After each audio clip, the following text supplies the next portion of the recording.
Hi everyone. I do prepare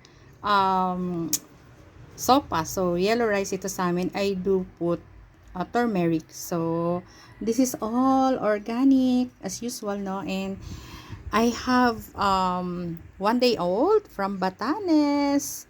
So thank you so much sa nagpadala nito. Maraming salamat. And I have egg, 1 egg, and pipino as my gulay.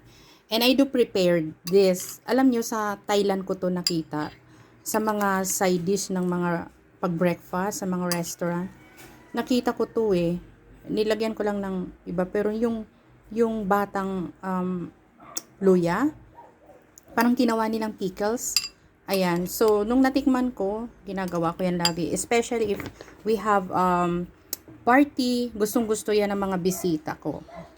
Yan. So, parang appetizer siya. And of course, I have coffee.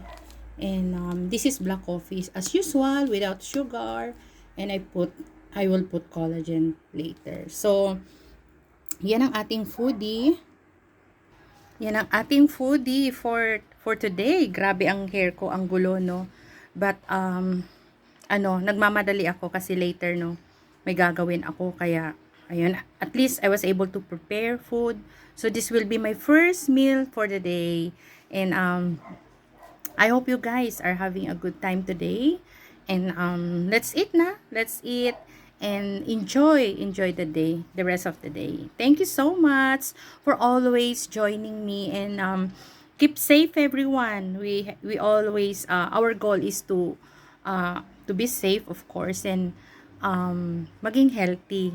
'Di ba? 'Yun talaga yung kinakampaign ko, na maging healthy tayo. And kaya ginagawa ko, I don't eat solid at night na, pag late night na. Kaya, pag morning, I do the heavy meal. Thank you so much for joining me all the time. God bless everyone.